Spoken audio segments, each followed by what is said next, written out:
chance to win a brand new Multistrada V4S worth 2.2 million and a Panigale V4S worth 2.5 for just 500 pesos. It will be our 30th anniversary this coming October. Okay, that's 30 years of riding as a club. Officially, we registered in 1995, but we were riding as a club in 1994. We were all on sport bikes. We are officially the pioneer sport bike club in the Philippines. I can say that because no one else was riding sport bikes in 1994. Thank you, Eric, for saying everything. So thank you po. No, good evening, everyone. I am Joy Alberto from Ducati Philippines, and I'm very happy to be here tonight. I'd like to congratulate Club 200 for the second year of the endurance race. My question now, thanks to Nudge, what if you go past the 15? Like, what if you miscalculated and you're at 16 or 17? Thank you, Mr. Raj Abdul, for giving me the mic. What's the minimum age that you will allow? Tsaka what's the minimum displacement na pwede sa race? I have a question. Di ba you've mentioned tire size is yun yung same category. What if different yung displacement nila? For example, same 21s pero lower displacement yung sa, for example, 450 versus 750. Okay lang yun. Yan na boys, dito na tayo sa Alabang. Today we having our Club 200 Endurance Media Launch. All the malupit na mga idols natin dito. So, we will ask some questions and they're going to tell us what actually we have to do on the race. Right over here, a man who helms Club 200 with his commitment and passion for the motorsport community. Ladies and gentlemen, make it loud. Let's give it up for Club 200 President, Mr. Miguel Barara. For that introduction, I'm just an ordinary rider. Anyway, thank you guys for coming over. It's an honor to have you bloggers, influencers, the sponsors, fantastic. We have more sponsors attending, more sponsors sponsoring us. We have more bloggers, more influencers this year. We have a bigger team. We have more participants for this year. So we feel very grateful that this will be very successful. The endurance race will always be every year na to, okay? And I'd like to thank Joy and Toti, Ducati Philippines, for their title sponsorship, okay? They weren't our title sponsor last year, but now they joined in. Of course, Eric Puno, Army Navy team, they've sponsored us since last year also, so I thank you so much for that. We can have more title sponsors if you guys want. But again, I thank you all for coming over. And later on, we have a surprise for you guys, okay? We will also be discussing our mechanics of the endurance race. So you guys can do a Q&A regarding the mechanics. RG, our race director, and I will be answering all your questions about the endurance race mechanics. Good evening, everyone. I'd like to congratulate Club 200 for having its second annual Army Navy Ducati Club 200 Endurance Race. Ang haba, no? By the way, my name is Eric Puno. I've been a member of Club 200 since the year 2000. So, been riding for about 24 years with a group, with these gentlemen, hooligans. Thank you, Eric, for saying everything. So thank you po. No, good evening, everyone. I am Joy Alberto from Ducati Philippines, and I'm very happy to be here tonight. I'd like to congratulate Club 200 for the second year of the endurance race. Coming from Ducati, we are believers of organizing and supporting races. especially in a closed environment. So we're very happy that Club 200 organized this event, and we encourage everyone to join and be part of it. We're also very happy to be part of it, to be a sponsor, as a title sponsor in fact, and for giving us a chance to be here today. And rest assured, as long as you want Ducati to be part of it, we will be supporting the endurance race. So again, thank you. Thank you to our media friends for coming, and we hope you all have fun. And also, congratulations to Club 200 for your 30 years being as a club, for 30 years of not just a riding club, but of brotherhood and camaraderie. And by the way, my husband also is a member of Club 200 since, I don't know, since the early 2000s or the late 90s. So that's why we definitely support Club 200, not just in the endurance race, but in all their events. Thank you. You have questions regarding the endurance race, the mechanics, you can start asking questions. We will have for the first time a ladies division. When we say ladies division, we had a group of ladies last year, pero tatlo lang sila sumali. Miss Teki was one of them. Okay, they were the only ladies that joined. There were three ladies, one team, but we gave them an award for joining. But now we will have a pure ladies team only. Okay? In other words, no men will be riding with them in the racetrack. Mga babae lang ang iikot sa racetrack. So it will be safe for the women. So we are cutting it down for the ladies. We are cutting it down. Instead of 50 laps, we will make it 30 laps only. Gusto nyo 50? 50? Okay lang, ha? Oh, no, we can, it's okay because we are the race directors and we can make 50. We can make it 50. Okay, you're okay with 50. We'll retain 50 laps. Okay. So the ladies want 50 laps. But we will make it's by category. Okay? Meaning, pag naka-adventure class kayo, adventure class lang. Not with the ladies. The ladies can mix bikes. Okay? I want to repeat. It's normally by category. Meaning, if you have a group of 3 riders in the adventure class, we have 3 adventure classes. Okay? We have the Adventure 17, Adventure 19, and Adventure 21. What are those numbers? Those are the front wheel sizes, okay? Of course, an Adventure 17, like BMW XR, a Pikes Peak, cannot compete with a 19-inch front wheel. Mas matulin sila. So we separate that category. And of course, a 21-inch front wheel also cannot compete with a 19-inch front wheel. So they have a different category. So that's for the men's division, it will be separate. But for the ladies team, we will allow mix. So you can have an Adventure 17 bike with a Monster and with a sport bike. We will allow it for the ladies kasi all ladies lang kayo. But for the men, it's strictly by category. Now, for those that will race sport bikes, okay, the sport bike division, I repeat, the sport bike division and the sport naked division is locked with Pirelli. It's important that Pirelli tires are used on sport bikes because they go much faster, they're more powerful. So the sport bike category and sport naked category will have Pirelli tires only. No other brand except Pirelli for the sport bike division. But for the adventure bikes, kahit anong gulong, okay lang.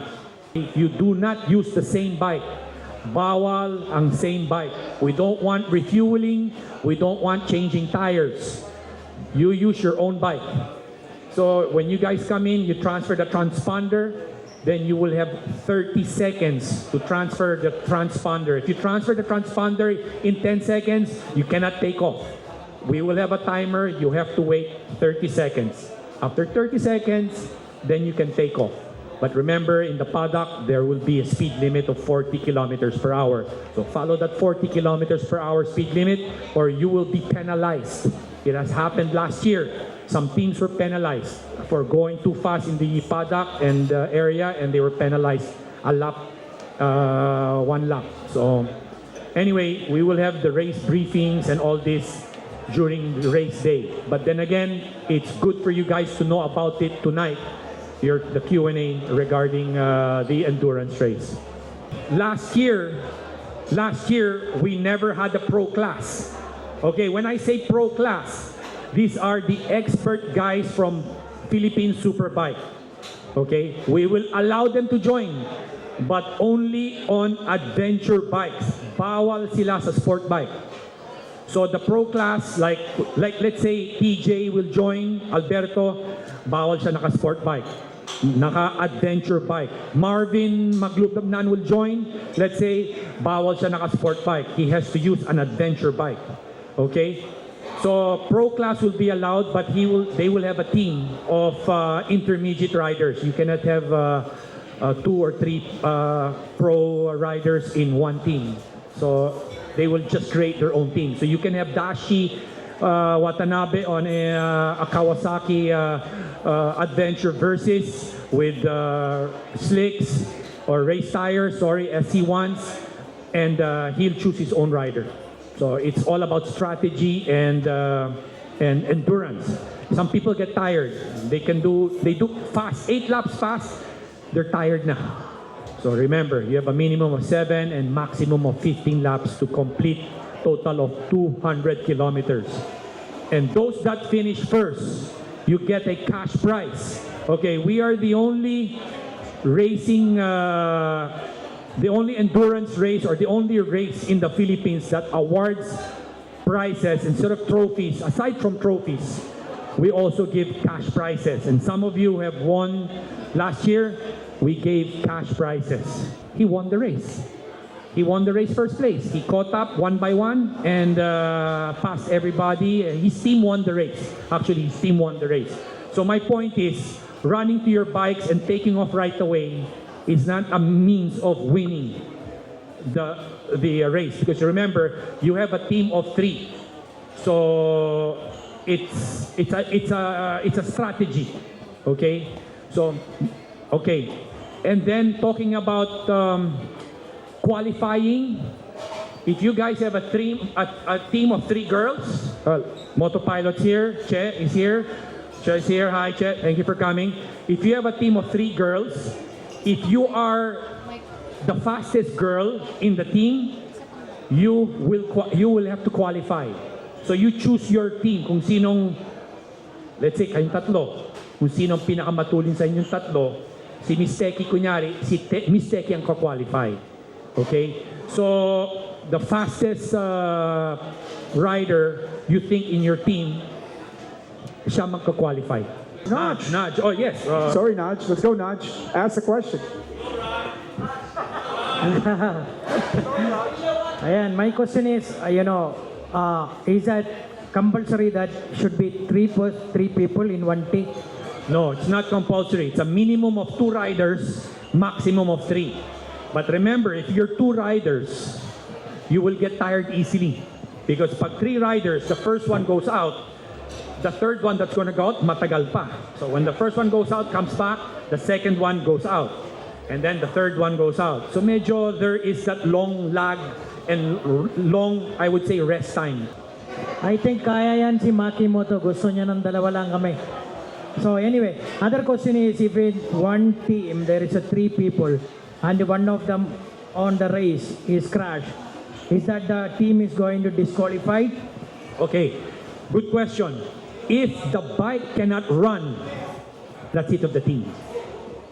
If one of the bikes is really wrecked, there's nothing we can do. That team is out. Wala na. But if he can pick up the bike, let's say he noticed, lever lang ang nasira. Clutch lever, gumagana pa, yung foot lever lang. He can start the bike, run, go inside, and if he completed, let's say he completed 5 laps lang. He goes inside, you cannot give the transponder to the next rider. Bawal yun. You have to fix that bike and he has to finish minimum of 7 laps. Okay. Okay? that is, So, he goes in, ayusin yung shift lever, kunin sa isang bike, transfer. Once you transfer the shift lever, he's okay, he goes out again. He has 2 more laps to finish it. Once he finishes those 2 laps, then he can come in. If he feels he has a pain in his shoulder, ayoko na, 2 laps lang. That's fine. Okay? Okay. So, but if the bike is really wrecked and doesn't run, that's it of the team. the whole team will be disqualified. The whole team is out. Yeah, disqualified or out. Yes. DNF. Not disqualified, but DNF. My question now, thanks to Nudge. What if you go past the 15? Like, what if you miscalculated and you're at 16 or 17? That's 1 lap penalty.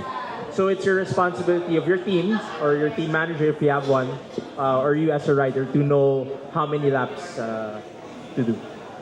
Yeah, you have to have a team manager. In other words, someone telling you, last lap, giving signs. I noticed that with Joy. Joy was doing that with one of the riders. She would literally put out a sign and say box. Box means to come in. So, in other words, you guys can do that. If you have a team, you put out a sign and tell, come in already. Last lap, you better come in. So if you surpass that lap, may penalty kasi. So team communication is key. That's why we're also allowing to use pack talk. You can use a pack talk within the track so you can communicate with your team also. So yes, we are allowing communicators. So while the rider is inside, your team manager can have a communicator and say, Gino, pumasok ka na. Pare, pagod na ako. Hindi ko na kaya. Sige, one more lap and you're done. Okay? We will allow communicators. And the adventure bike class, you are allowed to wear adventure suits. Okay? The adventure outfit is allowed in the adventure division. What's not allowed are modular helmets. Modular helmets are not allowed in CIS. So you have to have a full face helmet that's bearing type. Avoid the modular type with the clip type. But we will allow adventure outfits. Pagdating sa sport bike category and naked bike category, those guys with CB 1000Rs, Z1000Rs, S1000RR, Street Fighter, you have to have a full suit, leather suit, kahit 2-piece. Not necessarily 1-piece, it can be 2-piece, zipped together. Kailangan ng leather sa sport bike category and super bike category. Pero sa adventure division, we allow adventure suits. No problem, basta hindi modular helmet. All right. Thank you, Mr. Raj Abdul, for giving me the mic. I have one question, which is, will the tallies be at the same day? Because last year, no, it was at the end of the and will there be a bit more? Will there be clarity on why? On how it's? Will you guys be sharing the details on laps and penalties, etc.? you can go up to me on the race day with that. We can Kasi share. may reklamo pa si Alvin D. Yeah, no, that was my fault. Apparently, when they gave me the final result, hindi pala final yung result na yon. There were penalties applied with the group of sila Alvin kasi lumampas sila. And I parang gave them 3rd place or something. Pala when I got the final results, Miguel, may penalty sila. So they were 4th place. So something like that happened. So but anyway, we get the final tally after all if they're penalized or not. We get it at the end of the day. And then this time we'll make sure the tallies are correct.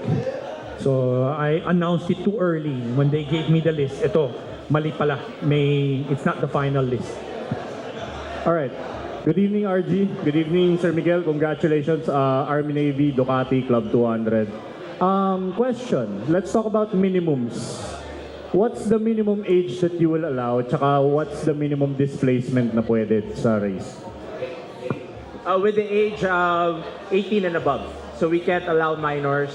Minors are license holder basically, Yeah, mga ganun. that pretty much. Kasi Raj pangalan. Sir, I have a question. Di ba you've mentioned tire size is yun yung same category. What if different yung displacement nila? For example, same 21s pero lower displacement yung sa, for example, 450 versus 750. Okay lang yun. It's they make their own team. So you can have a CF Moto na naka, let's say CF Moto is what, 450, 21? Yeah, 450 is what, 21 or 19? I think 21s yun eh. 21. Okay, 21. So pwede dun ang kalaban, ang not kalaban niya pero teammate niya naka Desert X na 21. Tapos yung Africa Twin na naka 21. That's one team. So you have an 1100, you have a 950, you have a 450. That's one team. We follow the front wheel size. Wala naman sa lakas ng motor yan because the more powerful bikes also consume more fuel.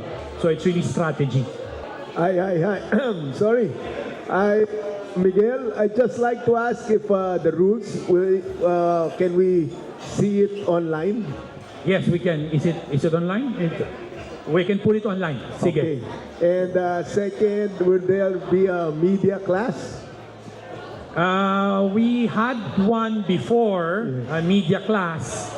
We can create one. Depends with the media. If let's say Naj is going to race with a team of what you call that media, then maybe we can. Pero maybe we won't create a media class. Maybe we can just award. Let's say hindi nanalo si Naj at saka yung media team nila.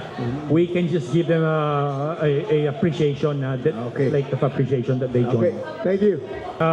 Okay, it'll be our 30th anniversary this coming October. Okay, that's 30 years of riding as a club. Officially, we registered in 1995, but we were riding as a club in 1994. We were all on sport bikes. We are officially the pioneer sport bike club in the Philippines. I can say that because no one else was riding sport bikes in 1994 except us old guys. Well, that time we were still very young, okay? But now, syempre, with the development of adventure bikes, they're like sport bikes.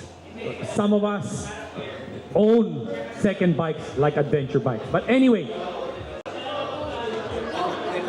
2 bikes, okay, for 500 pesos only, okay, you have a chance to win. Okay, guys, please remove the covers. Chance to win a brand new Multistrada V4S worth 2.2 million and a Panigale V4S worth 2.5 for just 500 pesos. Okay? Hoy, mga waiter dyan, gusto nyo manalo ng motor na 500 pesos lang, worth 2.5. Now, you have a choice. You have a choice. If you win the raffle, okay, you win the raffle, you have a choice to choose either bike.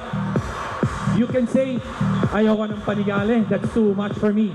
I want the Panigale V4, the Multistrada V4S. Ducati Philippines will deliver the Multistrada V4S to your home. Okay? If you prefer a Panigale V4 worth 2.5 million, they will deliver the bike to your home. So you have either or. You can choose any of the bikes of your choice if they call out your number. This will not be possible if not for Ducati Philippines giving us the opportunity to raffle out a brand new Panigale V4 and a brand new Multistrada V4S. Okay? 500 pesos lang. You have a chance to win these bikes. Okay? Now, this is how it works. You don't have to be even present during the raffle. Okay, presence is not required. We will raffle the bike on October 26, right after the endurance race. Okay, we will raffle the bike right after the endurance race on October 26. So, you guys can purchase a ticket. We have people selling the tickets. We have a tampiolo over here. We will put the tickets there. We will put the drop boxes in 4 locations. Okay, listen to this. We will put the drop boxes in 4 locations. Ducati Philippines in Katipunan, Ducati Alabang, of course here, Army Navy head office in Jupiter Street, Makati, and Army Navy Caltex Mamplasan. Okay, we will put 4 drop boxes. I repeat, 4 drop boxes. Ducati Philippines, Katipunan, Ducati Alabang, Army Navy Caltex Mamplasan, and Army Navy head office.